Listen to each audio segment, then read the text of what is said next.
frères ופרט רבנו הקדוש, צדיק יסוד עולם, נחלנו מימי חוכמה, רבנו רבי נחמן בן פגה ושמחה, נח נחמן, נחמן מאומן, זכותו יגן עלינו ועל כל ישראל, אמן. ערב טוב à tous, ערב טוב, on est Rosh Chodesh Iyar. Ani Hachem Rofecha, je suis Hachem ton guérisseur, c'est les rachets Tevot de Iyar, du mois de Iyar. C'est un mois rempli de refoua, de guérison. Et donc on va essayer, Bezrat Hachem et Sata Ishmael ce soir, de toucher à des points qui peuvent nous aider à susciter l'œil miséricordieux d'Akadosh Baruch Hu en vis-à-vis de nous et nous amener sur nous la guérison, Bezrat Hachem. Que ce shiur soit l'Elon Nishmat David ben Miriam et tous les Jamot d'Israël, et les Frères d'Aïm, qu'il apporte la réfoua chez les mains à tous les malades d'Israël, où qu'ils soient, quel qu'il soit, de quelque maladie que ce soit, Bezrat Hachem. Les Siata d'Ishmaïa. Donc, en début de shiur, on va essayer de partager ensemble un enseignement de Rabbi Nachman. D'habitude, normalement, ce soir, ça devrait être, pour ceux qui suivent un petit peu les shiurim, c'est le shiur de Givat Shmuel, qui parle de la joie. Et dans le seder des feuilles qu'on suit dans le shiur, pour ceux qui viennent au shiur, donc il y a la prochaine Torah qu'on devait aborder, c'est la Torah Chav Dalet dans l'Ikutei Moran Tinyana. Et cette Torah parle justement de la refoua, de la guérison. Et Rabbi Nachman là-bas, il dit la chose suivante. Rabbi Nachman, il nous enseigne que la source de la maladie ou de la guérison, tout ça a une source. Et celui qui arrive donc à comprendre cette source-là, à l'activer, alors il a des grandes chances de guérir s'il est malade, ou de rester en santé, Bezrat Hachem, s'il est en santé. Mais en plus de ça, c'est des grandes ségoulottes pour bien d'autres choses. Mais Rabbeinu, il va parler ici de la maladie et de la guérison. Et puisque on rentre dans le mois de Iyar ce soir, en tout cas en Israël, on est déjà, et je pense un peu partout dans le monde, on est déjà dans le mois de Iyar. Alors, Baruch Hashem, et qu'on sait que le mois de Iyar, c'est un mois propice pour la guérison, alors on va essayer, Bezrat Hachem et Sata Ishmael. Aussi ce soir, c'est la Elula de Rabbi Chaim Vital, l'élève du Harizal, celui qui a dévoilé tout ce que la Kabbalah du Harizal. Donc chacun, il aura, s'il peut, allumer une bougie, s'il peut y allumer une bougie en l'honneur de Rabbi Chaim Vital, c'est une grande chose. On ne sait pas combien une petite action ici-bas peut faire en haut, et combien elle importe sur nous de bracha, de bénédiction et de protection. Donc chacun, s'il n'a pas encore fait, allumera une bougie en l'honneur de Rabbi Chaim Vital, puisque, comme pour Rabbi Nathan avec Rabbeinu, sur lequel il a dit que sans lui, il n'y aurait pas une page de Rabbeinu, de Rabbi Nachman de Breslev qui resterait. Alors de la même façon aussi, Rabbi Chaim Vital, c'était le bras, le stylo du Harizal. Et le Harizal, on sait, c'est lui qui a été choisi pour dévoiler la Kabbalah dans le monde. Et donc, c'est une grande chose que d'honorer ce tzaddik-là. Donc Rabbeinu, il dit la chose suivante dans Chav Dalet, quelque chose de très très impressionnant, qu'on a déjà vu ensemble, mais qu'on va essayer de développer différemment. Dans Chav Dalet Inyana, Rabbeinu, il dit la chose suivante. Mitzvah Gedola Liot Besimchat Tamid. Comme vous savez, ils en ont fait plusieurs chansons.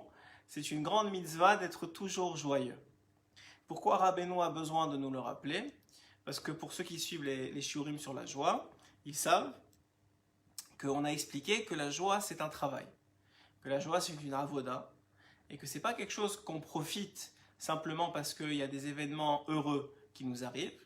C'est vraiment un travail qui doit être fait. Donc, puisque c'est un travail, il y a aussi un Yetzer Hara, puisque c'est une mitzvah. C'est une obligation qu'on a de travailler sur cette partie-là de notre vie, malgré tous les événements qui peuvent nous arriver. Donc, puisque c'est une mitzvah, il y a aussi un Yetzer Hara qui est associé à cette mitzvah-là. Il y a aussi un Yetzer Hara, un mauvais penchant, ou des forces du mal, ou des forces contraires à l'accomplissement de la mitzvah qui nous empêchent d'être heureux. Et ces forces du mal, non seulement lorsqu'elles réussissent à nous empêcher d'être heureux, elles vont maintenant, malheureusement, nous empêcher de faire la mitzvah comme il faut, mais en plus elles ont une conséquence très fâcheuse sur notre vie. Et là voilà, ce qui Rabbeinu nous dévoile la chose suivante.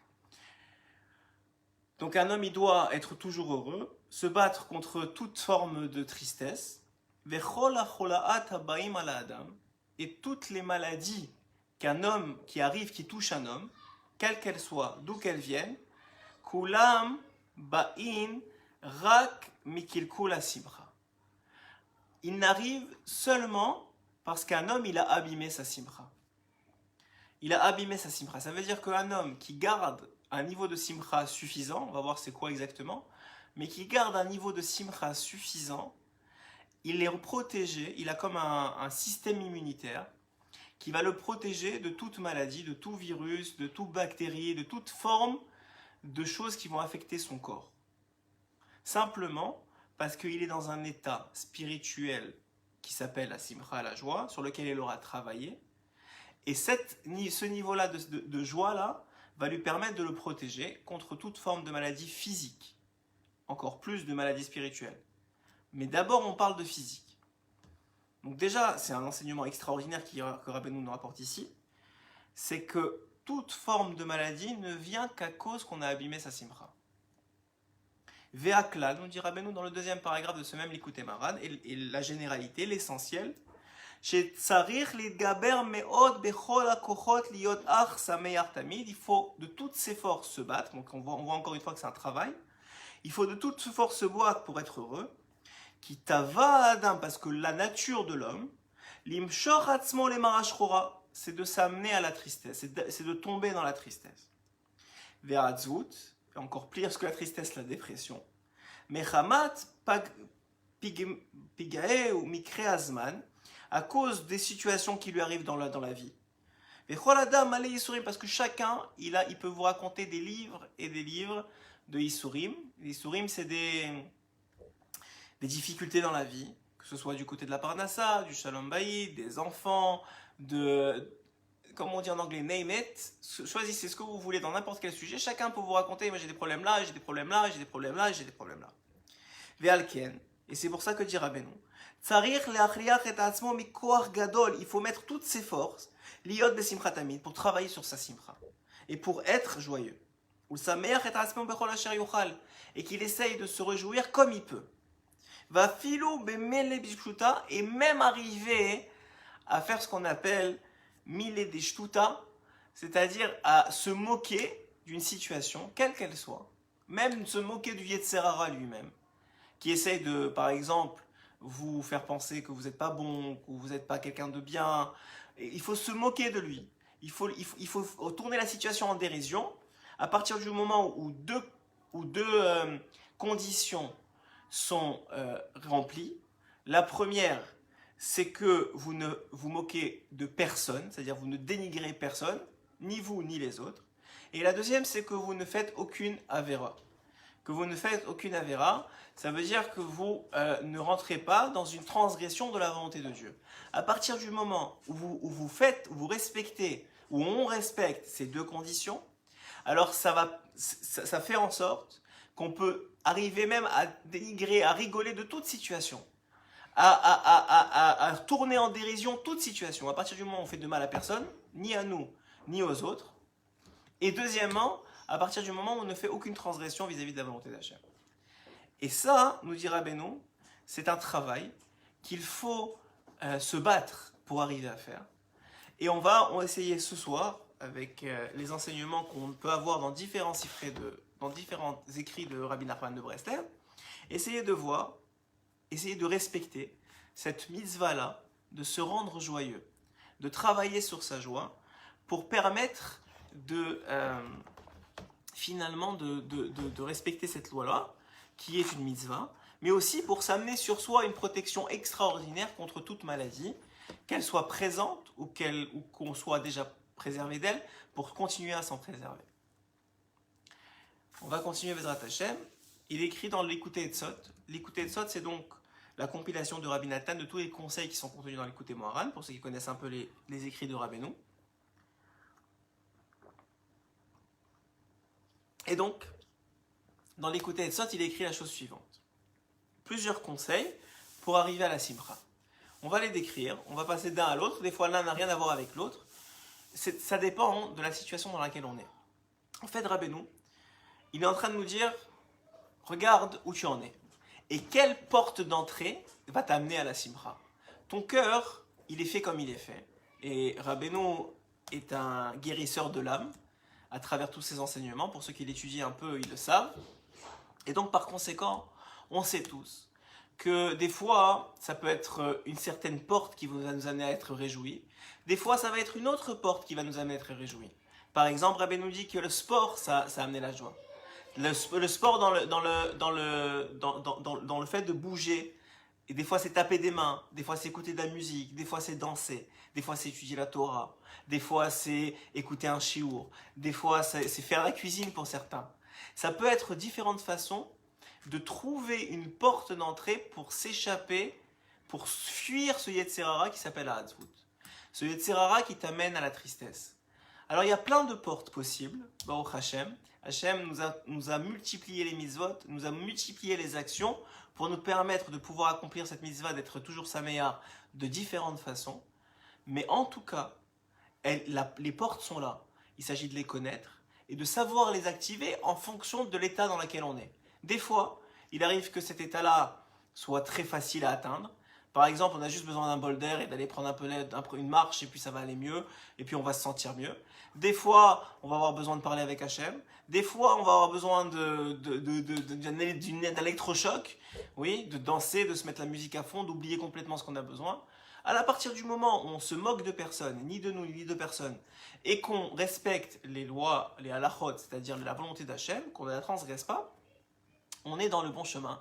Et on n'a pas seulement c'est pas seulement un conseil, c'est une obligation si on se trouve, de s'interroger d'abord dans quel état de simcha on est, dans quel état de joie on est. Et à partir du moment où on sait dans quel état, si on n'est pas dans un état suffisant, d'ouvrir la clé, de prendre des clés qu'on va essayer d'étudier ensemble aujourd'hui, et de prendre les clés qui sont présentes à notre portée pour pouvoir essayer d'accomplir le maximum. Voilà ce que dit Rabbeinu. Il dit ici dans l'écouté Etzot, il dit une chose très incroyable en vérité. La première chose, il dit que l'individu, pourquoi il n'est pas sa mère? Pourquoi un individu ne ressent pas de joie? Ça peut arriver que des fois on se réveille, on est joyeux, des fois on se réveille, on est triste, des fois on arrive que au début de la journée on est joyeux et puis après un moment il y a eu un problème avec les enfants, un problème avec une discussion avec quelqu'un et puis ça nous a rendu triste. On arrive dans une situation où on est dans un certain état de joie et puis on descend. Pourquoi ça nous arrive? Rabbeinu nous dit que rien n'arrive en bas s'il n'y a pas une corrélation avec le haut, avec ce qui se passe dans les mondes supérieurs. Donc la première chose à comprendre, c'est que si tu es triste, c'est parce que tu as des dynimes sur la tête. Tu as des rigueurs sur la tête. Et ces rigueurs-là, si elles ne sont pas adoucies tout de suite avec une dose de simcha très importante, vont arriver à t'amener à la maladie. Donc, un homme finalement, il va essayer, en mettant de la simcha dans sa vie, de ce qu'on appelle faire amtakat adinim. Amtakat adinim, c'est l'adoucissement des rigueurs. Quand tu arrives à adoucir les rigueurs de ta vie, à ce moment-là, il n'y a pas besoin d'aller jusqu'à la maladie. Alors comment on fait? Un des exemples qui est ici donné à Rabbeinu, c'est la danse et les battements de mains. Quand il y a un conseil que donne Rabbeinu Akadosh, c'est de taper des mains et de danser lorsqu'on se sent triste. Alors on peut danser avec ses enfants, on peut danser si on est une femme et qu'on est même toute seule, si on est toute seule à la maison, on peut le faire en mettant de la musique. Et ça va enlever les dynimes de sur notre tête. C'est une façon d'enlever. Ça va enlever les rigueurs qui pèsent sur nous. Et tout de suite, malgré que peut-être au début de la danse ou au début de la musique, on n'était pas heureux, ça va nous mettre dans un certain état de joie. Par contre, il faut avoir un certain niveau d'humilité. Et ça, c'est important à comprendre. Parce que souvent on dit mais ouais, mais moi je suis pas un enfant, j'ai pas besoin de danser, j'ai pas besoin que je suis pas rendu là, j'ai 60 ans, 70 ans, je vais pas commencer à mettre de la musique dans ma chambre et commencer à sauter. Et bien Rabbeinu te dit bien au contraire, c'est du Yetzirara qui te dit ça, parce que toi ce que tu veux c'est être quelqu'un qui retrouve l'enfant qui est en lui. C'est-à-dire être quelqu'un sincèrement qui veut servir Hachem avec simcha. Donc tu ne t'en fiches comment tu vas y arriver. Vous savez de qui on apprend ça? De David Ameller. C'est écrit dans le Tanakh que David, lorsqu'il a fait monter l'arche sainte jusqu'à Yerushalayim, il y a eu plusieurs étapes. Une première étape qui s'est soldée par un échec, parce qu'il y a eu un mort. Quelqu'un a voulu rattraper l'Arche Sainte qui semblait tomber, mais Hachem a dit c'est moi qui porte l'Arche Sainte, c'est pas toi qui va la porter, et donc il est mort, il a dû arrêter le processus. Et puis finalement, lorsque on est arrivé à un processus où il a vu qu'il y avait de la bracha dans Israël, là où se trouvait l'Arche Sainte, il est reparti la chercher et l'a ramenée jusqu'à Yerushalayim. Vous savez ce qu'a fait David Ameller? Il a dansé. Il a dansé tout le long, comme un mendiant, comme un pauvre, tellement que lorsque sa femme, une de ses femmes, la fille de Shaoul, lorsque une de ses femmes, elle a vu ça, Michal, elle a vu ça, elle a dit, mais c'est pas l'honneur d'un roi de danser comme ça devant tout le monde, devant les servantes, devant tout le peuple, de commencer à danser comme ça devant tout le monde, c'est pas l'honneur d'un roi. Donc lui, quand il a ramené l'arche jusque là où il devait aller à Yerushalayim, et qu'il est rentré chez lui pour bénir sa famille, Michal est sorti au devant de lui, et lui a dit, c'est comme ça que se comporte un roi, j'ai jamais vu mon père Shaoul se comporter comme ça. Et David, qu'est-ce qu'il lui a répondu? Il lui a dit, pour qui j'ai dansé? J'ai dansé pour Hachem. Et je serai prêt à danser encore des heures et des heures pour Akadosh Baruch Hu. Parce que c'est pour son honneur que j'ai dansé et je suis prêt à diminuer mon propre honneur pour l'honneur d'Hachem. Donc des fois, danser, et n'importe quoi qu'on fait dans le but de se rendre Sameya, c'est pour l'honneur d'Akadosh Baruch Hu d'abord. Et ça, il faut le comprendre et laisser son orgueil de côté, de se dire, mais oui, mais pourquoi, mais peut-être c'est pas pour moi. Si ça vous rend heureux, et il semblerait que ce soit le cas puisque Rabbeinu nous le donne comme conseil, c'est un des conseils, il y en aura plusieurs ce soir, Bezrat Hashem, on va essayer de faire le maximum qu'on peut. Donc, un des conseils, c'est de mettre de la musique et de chanter et de danser. Un autre conseil qui est rapporté ici, l'iskot les simcha, pour mériter la simcha, à l'aider Torah ou Tfila. Ça c'est déjà un niveau un peu plus élevé, on avait expliqué dans un autre shiur qu'il y a différents niveaux de simcha. Il y a différents niveaux de joie. Il y a la joie du corps, qui est une joie qui est temporaire, qui est presque instantanée, et qui peut être réjouie par des choses corporelles.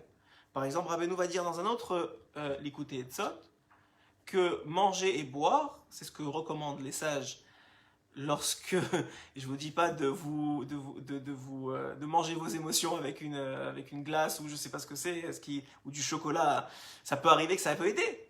Ça va aider. Et éventuellement, il faut le faire des fois si c'est la seule solution.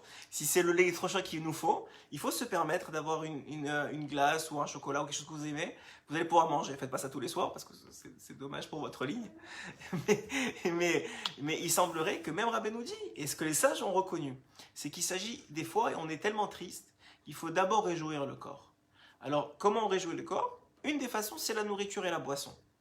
Une des façons. Alors, il ne faut pas devenir ivrogne et on ne va pas manger un pot de chocolat ou un pot de glace tout entier, mais juste simplement pour comprendre que c'est des moyens aussi pour réjouir le corps, mais c'est un premier niveau de joie. Un premier niveau de joie, c'est de réjouir son corps à travers, on a dit ici, le sport, c'est un exemple, c'est une porte d'entrée. Le problème avec le sport, c'est que pour celui qui n'est pas habitué au début, c'est pas tellement joyeux. Donc c'est difficile à atteindre, mais une fois qu'on est habitué, ça commence à, comme on le sait en médecine d'ailleurs, ça commence à développer des hormones qui vont être des hormones de la joie. La nourriture et la boisson sont des autres accès. On a dit le fait de danser ou d'être saméar, c'est une autre, de danser ou de taper des mains, c'est une autre façon d'amtakatadinim. Et ici, un deuxième niveau de joie, c'est le niveau du rouar, c'est le niveau des sentiments. Ce qui va éveiller un sentiment chez l'homme. Ce qui va éveiller un sentiment, c'est par exemple l'Aïdbo des doutes. Celui qui parle avec Hachem sincèrement, il éveille dans son cœur un certain sentiment. Ce sentiment-là, nous dit Rabbeinu, ça amène la joie. Celui qui a un jour fait une vraie Aïdbo des doutes, même s'il en a pleuré, lorsqu'il en sort, il est joyeux. Il se sent soulagé. Pourquoi? Un peu comme s'il avait remis tout son poids qui lui pèse sur les épaules chez Akadosh Baruch Hu. Il lui avait redonné ça. Donc il y a des niveaux, il y a des conseils qui sont au niveau du corps.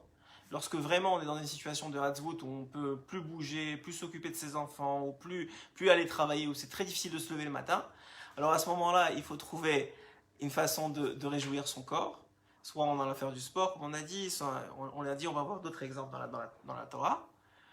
Et soit en réjouissant son cœur, un des exemples, je vais vous donner les trois catégories, on va rentrer les différents conseils de Rabbeinu dedans.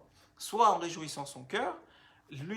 On sait que Rabbi Nathan explique que Avoda Shebalev, le travail du cœur, c'est la tfila.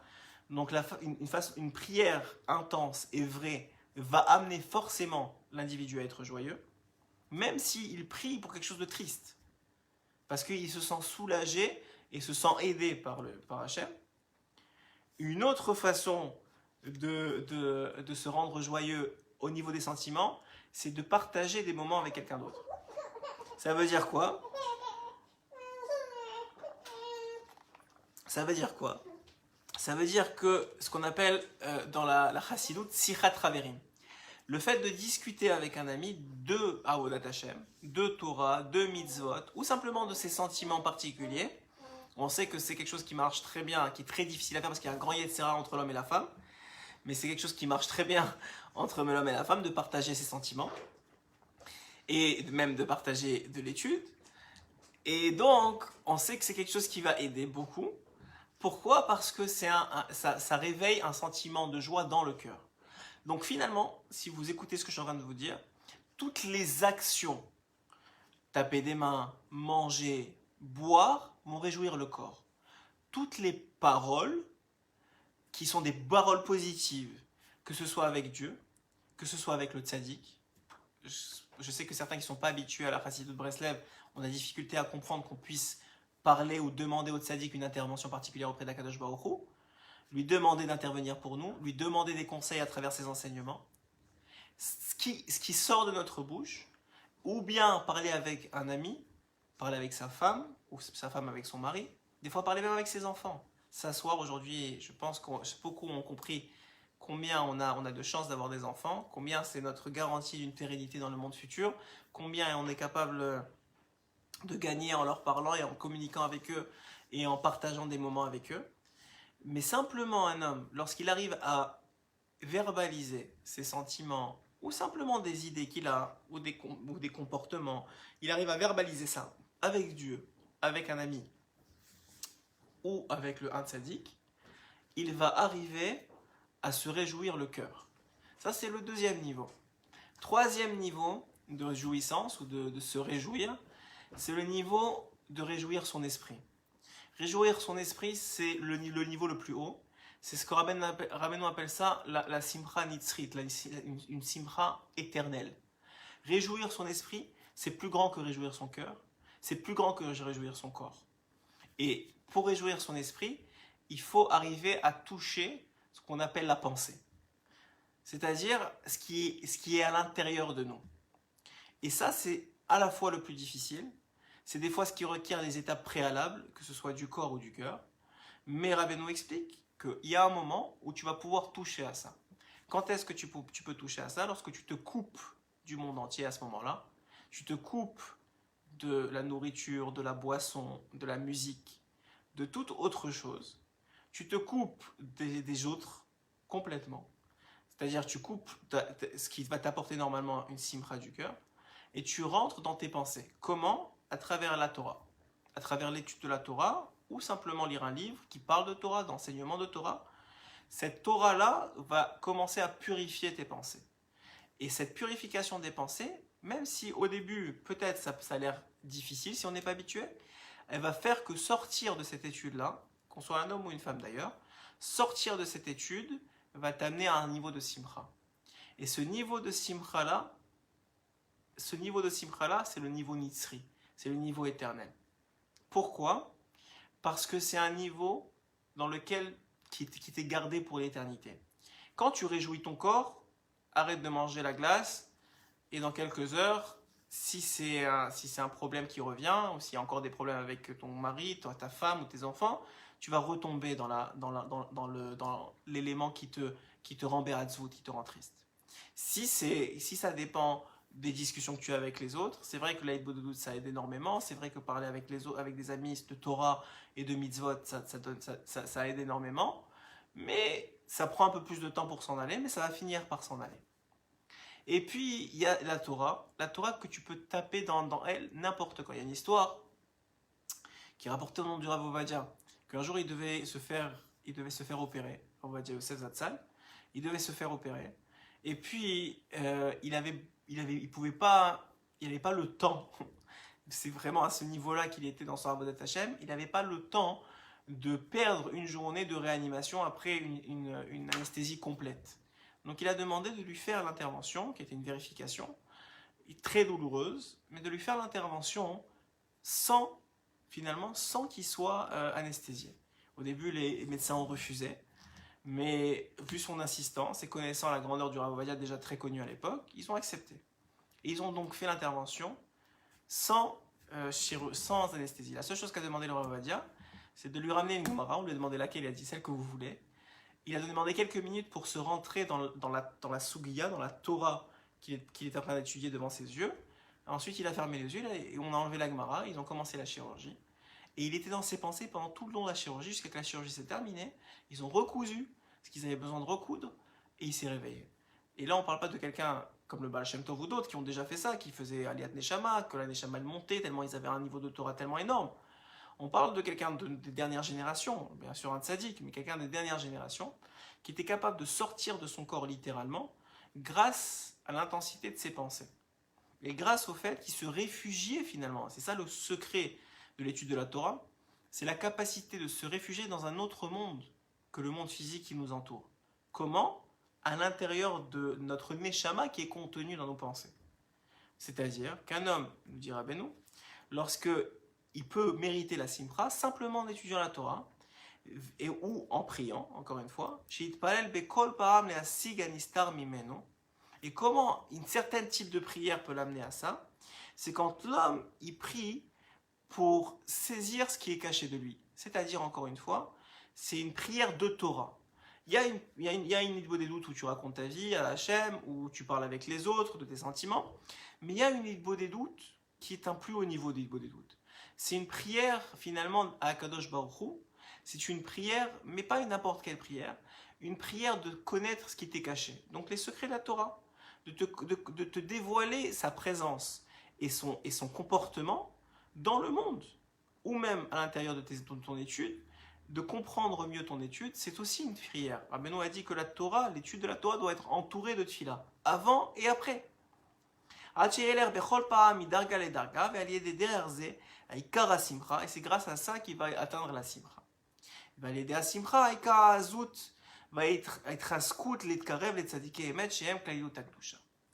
Et maintenant, une autre forme, une autre façon de se rendre sameach, que Rabbeinu rapporte ici, c'est de se rapprocher des tzadikim.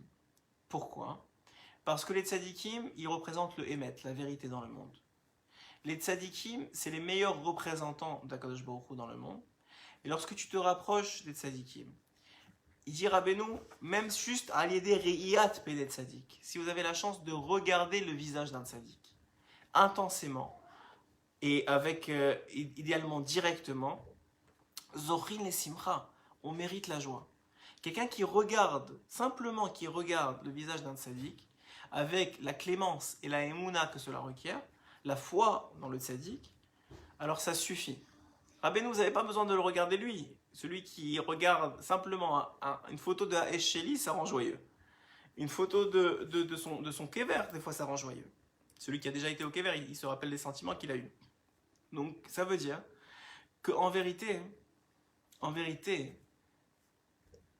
tout ce monde-là, et c'est un peu le point que je voulais aborder avec vous aujourd'hui, tout ce monde-là n'est fait que de moyens d'arriver à la simcha. La seule chose, c'est qu'on n'utilise pas ces moyens-là dans le but d'arriver à la simcha, dans le but d'arriver à la joie. Mais il y a des millions presque de sortes d'arriver à une façon ou d'une autre à se réjouir le cœur, le corps ou l'âme, c'est-à-dire la neshama, et il s'agit simplement d'arriver, simplement à faire ça. Une autre façon que Rabbeinu nous rapporte, et on est là dans le deuxième niveau, c'est-à-dire celui qui réjouit le cœur, c'est de prier pour quelqu'un d'autre. Rabbeinu explique que tout celui qui priera pour l'autre, il se rendra joyeux lui-même. Pourquoi ?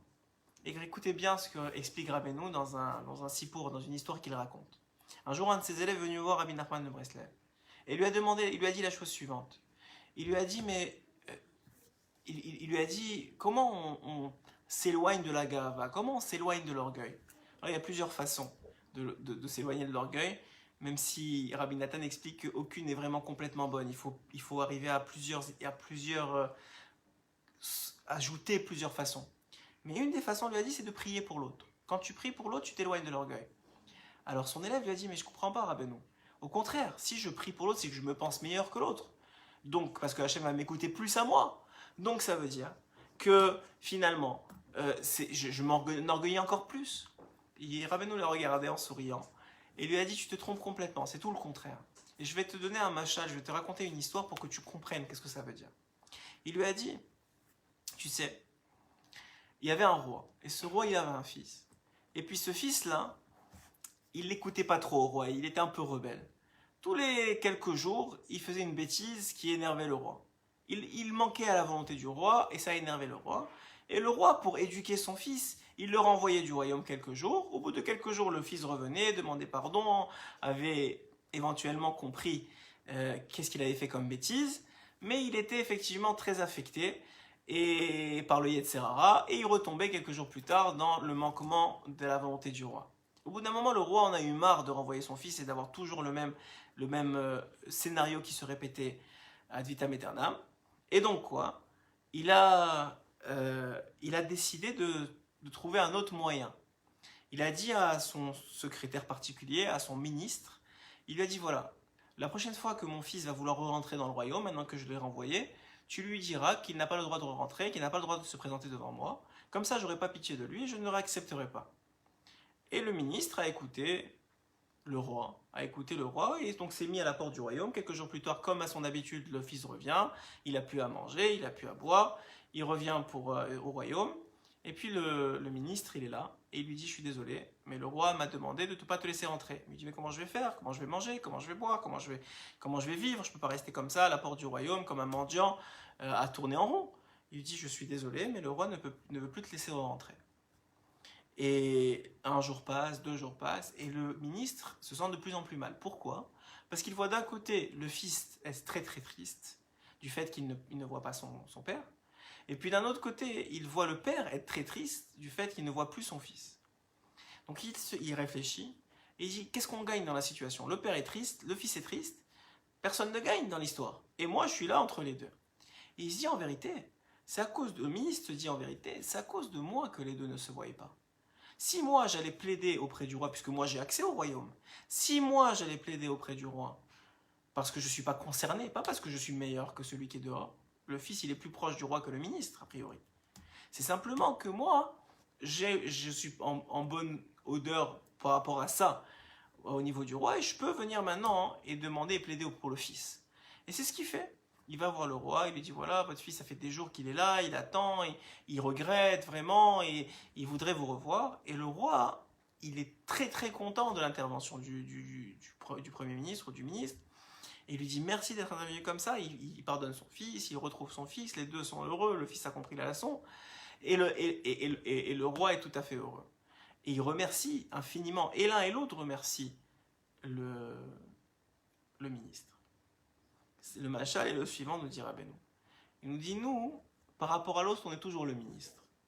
Et l'autre, c'est le fils. S'il est tombé dans une certaine maladie, ou dans un certain problème quel qu'il soit, si on a entendu parler de ça, chacun d'entre nous, c'est parce que nous, on est capable d'être le ministre par rapport à cet enfant-là de Dieu. Et donc, nous, on a la responsabilité, et l'obligation, même pas seulement la responsabilité, d'avoir l'humilité d'aller prier et demander la clémence pour cet enfant-là. Et lorsqu'on fera ça, non seulement on sera répondu en premier, comme l'Agmara explique, on sera béni, etc. Mais c'est même pas pour ça qu'on le fait. C'est simplement pourquoi? Pour vous revoir et le Fils et le Père être joyeux. Et on sait très bien que celui qui apporte de la joie aux autres, il est d'abord joyeux. Il est d'abord lui-même, il reçoit ce cadeau-là. On ne peut pas apporter quelque chose qu'on n'a pas. Oui? Si c'est à ses enfants, on ne peut pas leur léguer quelque chose qu'on n'a pas. Oui? Donc ça veut dire quoi? Ça veut dire que si on est capable de l'apporter aux autres, c'est parce qu'il est enfoui en nous.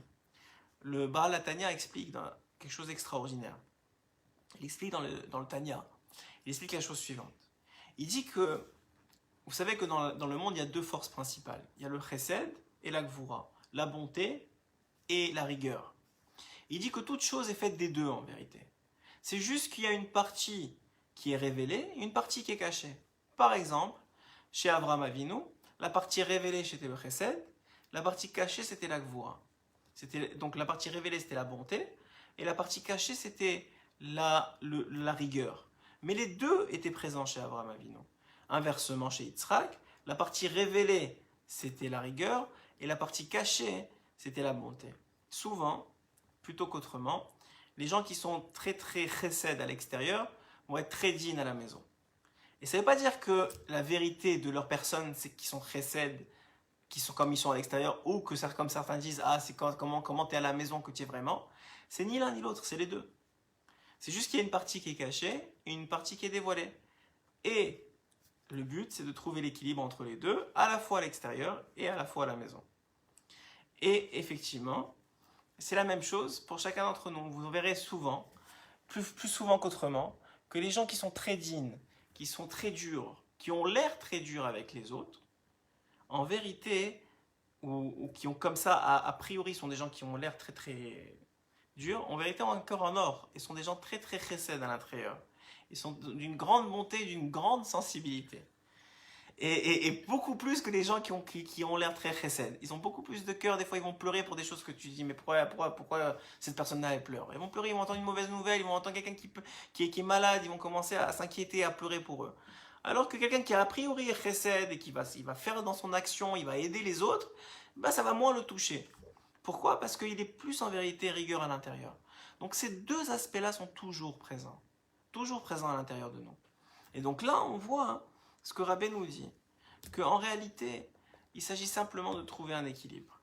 Et cet équilibre-là, il est là, il est présent. Donc la simra, elle est toujours présente en nous. Il s'agit simplement de la dévoiler, de la révéler. Une autre façon qu'on peut s'éloigner de la tristesse, et donc des écorces du mal, c'est, nous dit Rabbeinu Akadosh, une façon tout à fait nouvelle, tout à fait extraordinaire, vraiment. C'est pour ceux qui ont une belle voix ou pour ceux qui n'en ont pas, de chanter. Chanter, alors vous pouvez vous mettre des écouteurs dans les oreilles et chanter en fermant, si vous n'avez pas une très belle voix, en fermant les volets et la porte. Mais la mélodie amène à la joie. Chanter, des fois, souvent même, celui qui prie tout seul, aujourd'hui c'est beaucoup qui prient tout seul parce que dans plusieurs pays du monde on ne peut pas prier, un des grands conseils que Rabbi nous donne, c'est de chanter la tefila. Alors, avec le nigoun, avec la mélodie qui vous vient, vous allez voir que ça amène de la simcha. Là encore, on est dans la simcha du cœur, le deuxième niveau. Alide nigoun ve simcha yecholim nishpoch sicho kamaim nichoach pene Hashem alken alide shesmechim bechol yom yecholim lefaresh sichato. Et pas seulement ça. Grâce à ce nigoun là qui trotte dans votre tête, à cette mélodie là, on va être capable de prier mieux et de parler mieux avec Akadosh Baruch Hu. Il dit ici quelque chose aussi d'extraordinaire qu'il convient de souligner. Aliyedek Gdushat Eret Israël, la sainteté de celui qui a la chance de vivre en Eret Israël. Zochim le batel akaras, on peut annuler la colère et les mauvaises midotes qui sont en nous et surtout la tristesse. Eret Israël, le fait de marcher en Eret Israël. Vous savez, une fois, Rabbeinu il a enseigné un enseignement sur Eret Israël et Rabbi Nathan, il pensait qu'il parlait de Eretz Israël en haut, c'est-à-dire de concepts philosophiques et kabbalistiques importants. Et il lui a demandé, mais de quoi vous parlez? Rabbeinu, de quoi vous parlez quand vous avez expliqué tous ces concepts sur Eretz Israël, que Eretz Israël c'est la simcha, que ça annule toute la colère qu'il peut avoir dans un homme, ou que ça enlève la tristesse, simplement de marcher, de regarder les paysages d'Eretz Israël. Est-ce qu'il y a quelque chose, il y a un endroit dans le ciel qui s'appelle Eretz Israël? Et Rabbeinu lui a dit, de quoi tu parles? Je parle des pierres d'Eretz Israël, de la poussière et des maisons d'Eretz Israël. C'est-à-dire vraiment la chose la plus matérielle d'Eretz Israël, c'est déjà une chose tellement kadosh, tellement sainte, que pour celui qui a les yeux pour voir et qui la considère comme telle, et qui a le mérite d'y être, et s'il n'a pas le mérite qu'il prie énormément et qu'il fasse tout pour y arriver, surtout dans ces moments qu'on sait être des moments de réveil, alors il méritera de s'éloigner de la hazvout. Lorsqu'un homme, on a dit que lorsqu'un homme il fait de des doutes, ça amène à la simcha. Pourquoi? Parce qu'il parle avec vérité. Une façon de parler avec vérité, avec Akadosh Baruch Hu, c'est de se juger. Lorsqu'on est capable de se juger à Hachem, de dire voilà, j'ai ça de mal en moi, j'ai ça de mal en moi, et j'ai ça de mal en moi, je t'en supplie, enlève-le. Occupe-toi-en. Moi, j'y arrive pas, c'est trop difficile. Mais occupe-toi d'enlever tout ça, tout ce qu'il y a de mal en moi, toute la colère, tout l'égoïsme, tout l'orgueil qu'il y a en moi. Alors sachez, quand vous allez sortir de cette discussion-là, Rabbeinu il dit, quand vous êtes capable de simplement être vrai, sans orgueil, avec toute l'humilité, être vulnérable avec Hachem, se rendre vulnérable avec Hachem, alors ça amène à la simcha. C'est une autre façon d'amener à la simcha. Une autre très très belle façon que Rabbeinu rapporte maintenant ici, on va changer de livre, on va aller dans le Sefer Amidot. Une autre très très belle façon que Rabbeinu rapporte, c'est simplement de faire la tzedaka. Et la tzedaka, hein, c'est pas seulement l'argent, mais c'est bien sûr l'argent, mais c'est pas seulement l'argent, c'est aussi de faire de la tzedaka de son temps, de ses efforts, ou de ce qu'on peut ressentir, si quelqu'un a besoin d'une parole ou d'un conseil. Tout ça, ça s'appelle aussi tzedaka. Sachez qu'à chaque fois que vous allez faire de la tzedaka, alors à ce moment-là, ça va vous réjouir. Ça va vous amener de la simcha, obligatoirement. Parce que si vous venez d'enlever ce qui empêche la simcha, qui s'appelle les dinim. Les dinim sont sur votre tête, les rigueurs sont sur votre tête. Vous venez en faisant cette action de tzedaka, avec de l'argent ou autre, ça dépend ce qu'a besoin la personne en face de vous, alors vous allez arriver à enlever ces dinim-là. Par exemple, vous savez que même scientifiquement, c'est-à-dire les psychologues, etc., de façon générale, on prouvait que lorsqu'un homme s'occupe d'autrui, il est forcément heureux. Il arrive à oublier ses problèmes et commence à être heureux. Mais quand il s'occupe véritablement d'autrui, c'est-à-dire pas il s'occupe d'autrui pour s'occuper de lui-même, pour ressortir quelque chose pour lui-même, mais lorsqu'il s'occupe d'autrui véritablement, il arrive à être heureux. Par exemple, aujourd'hui c'est des thérapies qui fonctionnent, il y a beaucoup de jeunes qui sont tombés dans la drogue, ou dans la colère, ou dans la hatzvout, etc. Et des fois, malgré que la Torah ne préconise pas que c'est bien d'avoir par exemple un chien à la maison parce que c'est Mekabel Tum'a, il faut d'abord s'en occuper, il ne faut pas faire de bracha devant lui, il y a plein de halachot à respecter. Malgré tout, dans certains cas, comme par exemple quelqu'un qui serait cholé nefesh, qui serait vraiment dans un type de dépression, répétition, ou qui serait avec un type de hatzvout, de tristesse très très prononcée, alors on peut lui permettre d'avoir un chien parce que ça va l'occuper. Ça va lui demander de s'occuper de l'autre, de s'occuper du chien.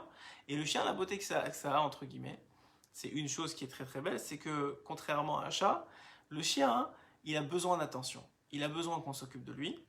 Et il vous aime même si vous le frappez. C'est-à-dire qu'il est tout le temps tellement en demande d'attention que l'attention suffit à le rendre joyeux. Donc finalement, l'individu qui est tombé dans une certaine hazout, lorsqu'il va s'occuper, alors là on parle de quelque chose d'extrême qui est très peu toléré par la Torah encore une fois parce que c'est pas la meilleure façon, mais si on peut apprendre déjà de là, ce que Rabbeinu déjà nous dit, c'est qu'à chaque fois qu'on s'occupe de l'autre et qu'on donne à l'autre, on va en sortir joyeux, même si sur le moment ça demande des efforts, et même si sur le moment on a l'impression que ça nous pompe, à chaque fois qu'on aura fait quelque chose pour l'autre, même évidemment pour les bébés, lorsqu'on se réveille la nuit, lorsqu'ils sont jeunes, ou lorsqu'on va mettre des efforts pour les éduquer, etc., etc. Alors à ce moment-là, on arrive à ressentir une certaine joie. C'est une forme, c'est une façon, c'est une facette dans laquelle on peut rentrer, c'est une facette qu'il accomplit ici. Et de façon générale, un homme qui connaît la valeur de chaque mitzvah, lorsqu'il fait une mitzvah et qu'il comprend la connexion que ça lui apporte à Kadosh Baruch Hu, alors à ce moment-là, il réjouit son corps. C'est le plus haut niveau de réjouissance de son corps. On a dit manger, faire du sport, chanter, tout ça, c'est des actions qui réjouissent le corps. Le plus haut niveau de réjouissance du corps, c'est la mitzvah, l'action de mitzvah. Quelle qu'elle soit, mettre les téphilines pour un homme, mettre le talit, ou n'importe quelle mitzvah que l'homme va pouvoir faire, il va, s'il en prend la conscience, c'est-à-dire qu'il comprend qu'il est en train de se connecter avec l'infini, qu'il est en train de faire la volonté de son créateur, qu'il est en train de de remplir des mondes extraordinaires de joie, lorsqu'il arrive à comprendre tout cela et à l'intérioriser, alors une mitzvah va l'amener forcément à un niveau de simcha, à un niveau de joie. Et ce niveau de joie-là, c'est le plus haut niveau qu'il peut atteindre dans le niveau du corps.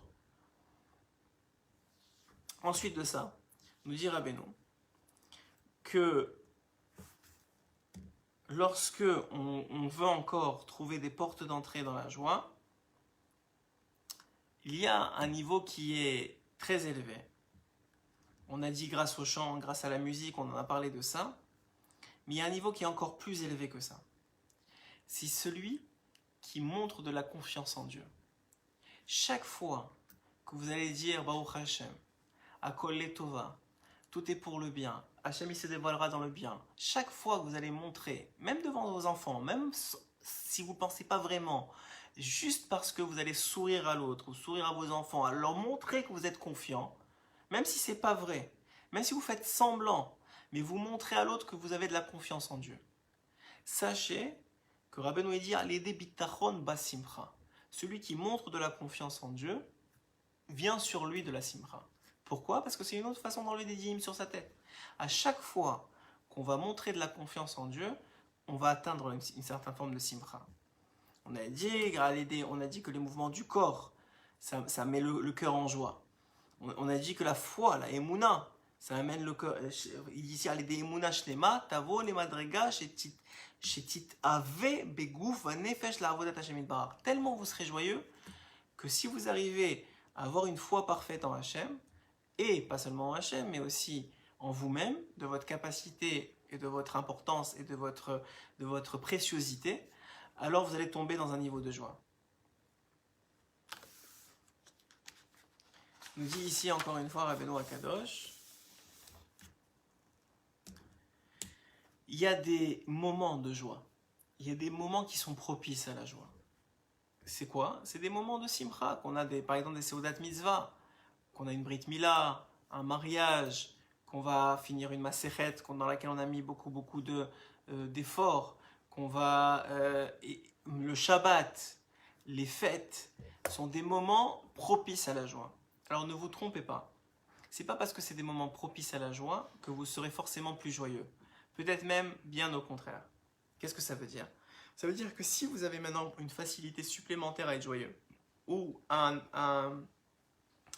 événement ou une facilité dans le temps à être joyeux parce que c'est Shabbat, sachez que de la même façon que vous avez la force du bien qui pousse, il y a aussi la force du mal équivalente qui pousse. Donc à Shabbat, c'est aussi un moment de rigueur, où c'est un moment où c'est plus facile de s'énerver, plus facile que les enfants vous énervent, ou qu'il y ait des problèmes de shalom bayit. Pourquoi? Parce qu'il y a cette capacité à être vraiment plus joyeux. Et puisqu'il y a cette capacité à gagner plus, il y aura toujours une force contraire plus forte. Hachem, dans l'habit du Yetzer Hara, ne challenge pas et ne force pas et ne pousse pas un homme s'il n'a pas les capacités et la force de pousser en retour.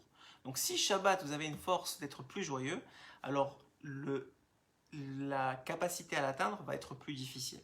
Ou l'effort qu'il va falloir mettre pour l'atteindre va être plus difficile. Donc les temps, que ce soit les Yamim Tovim, qu'on vient de passer Pessah, que ce soit les moments de Shabbat, des fêtes, tout ça, c'est des moments où on devrait être capable d'être plus joyeux, mais il y aura un effort supplémentaire à mettre parce que la joie à atteindre est plus grande. Et on finira tous ces magnifiques conseils de Rabbeinu Akadosh sur le fait d'être joyeux et ce qui amène la réfoua comme on a expliqué, puisque Rabbeinu explique que toutes les maladies viennent du manque de joie. Et on va finir sur deux conseils que Rabbeinu donne. Il dit le fait de faire un vœu, un don ou un vœu par exemple, dire, Rabbeinu il dit que quand vous avez des pièces de tzedaka dans la main, il serait bon de dire je fais le vœu de les mettre dans la tzedaka et de les mettre tout de suite dans la tzedaka. Normalement on ne fait pas de vœu, de peur qu'on ne les accomplit pas. Mais lorsqu'on est sûr vraiment, des fois il peut arriver qu'un enfant arrive et que mais on va essayer de dire que vraiment vous êtes sur le point de les mettre. Alors faites le vœu de le faire et accomplissez le vœu que vous êtes en train de faire. Pourquoi nous dit Rabbeinu? Parce que ça apporte la joie. Le fait d'accomplir les vœux qu'on fait envers Akadosh Baruch Hu nous amène de la joie. Et pour finir, Rabbeinu nous dit la chose suivante. Mishéou Sameach Tamid, celui qui est toujours joyeux. Non seulement il est protégé de la maladie, et s'il est malade, il guérira, mais celui qui est toujours joyeux, allié des grâce à ça, Rumatzliach, il réussira. Dans tous les autres aspects de sa vie. C'est-à-dire qu'un homme, pourquoi il n'est pas joyeux? Parce qu'il n'a pas de Hatzlacha dans son Shalom Bayit. Et bien, qu'il se rende joyeux, même grâce à Milta Deshtuta, c'est-à-dire il va tourner en dérision le Tserara qui l'empêche d'être du Shalom Bayit, et bien grâce à ça, il réussira dans son Shalom Bayit. Quelqu'un, il n'a pas d'Hatzlacha avec ses enfants.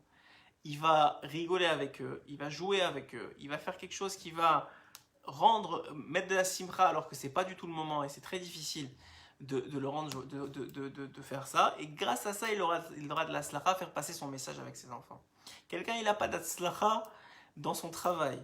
Il mettra des temps de pause pour écouter de la musique ou être joyeux, pour faire son travail avec joie. Quelqu'un, il n'a pas d'slacha dans sa Torah, dans la compréhension de sa Torah. Qu'est-ce qu'il va faire? Il va essayer de faire toutes les choses qu'on a expliqué aujourd'hui pour essayer de se rendre joyeux pour que sa Torah ait un goût de joie.